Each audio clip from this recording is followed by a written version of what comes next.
Welcome back to the EWI Den. This is lesson number 8 for the novice player, and we're continuing our study of the major scales. And today we're skipping down the sharp category the whole way to the bottom to C sharp major.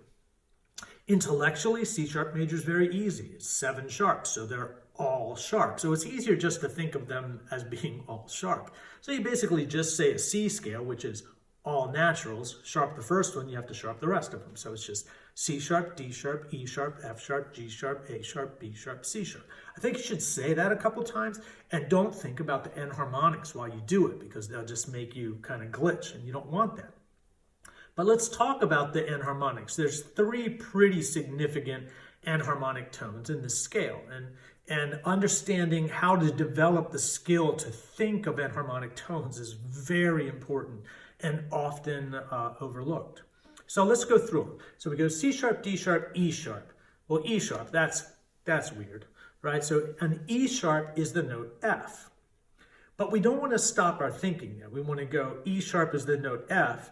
Okay, that's E sharp, because we want to keep our scale in alphabetical order. And if we finish with F, the last letter in our mind, we'll have a tendency to skip the F sharp and go to a G next.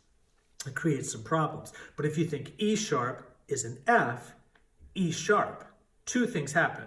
One is you end up on E sharp, so you know the next letter is F sharp. The other is you sort of made like a little, intellectually, you've made a sandwich out of the enharmonic tone. E sharp, F, E sharp. So you've thought of the E sharp twice as much as you thought of the F. And you're paving the way for the E sharp just to mean F, right? So that was just going our way. So we've got the E sharp, go to F sharp, G sharp, A sharp equals a B flat.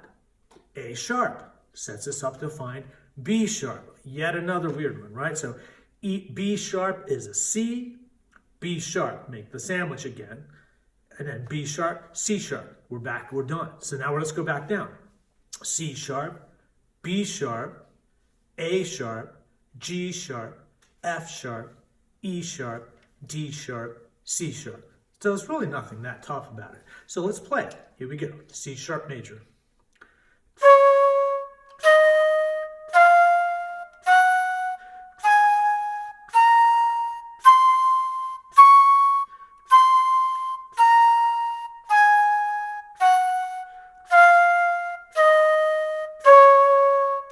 Okay, but before we call it a day, let's look at a couple different ways to practice this. A great way to practice these scales is to use all 3 fingering sets.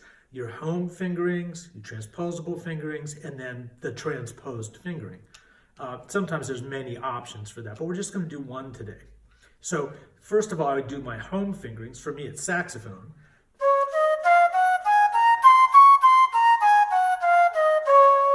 Then I'd use the transposable fingerings.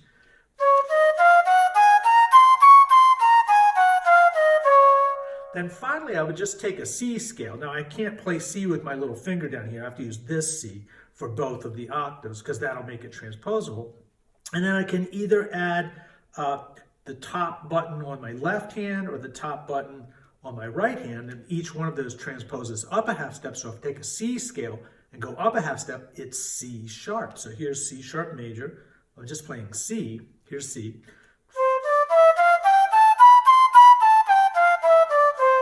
Transposing it up.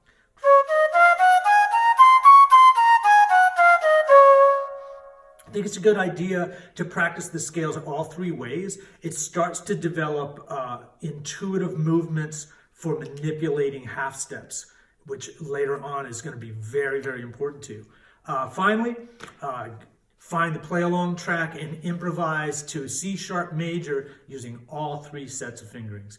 Okay, well, if this was helpful to you, hit the like button. If you want to catch the next video, hit subscribe, and I'll talk to you soon. Have a nice day.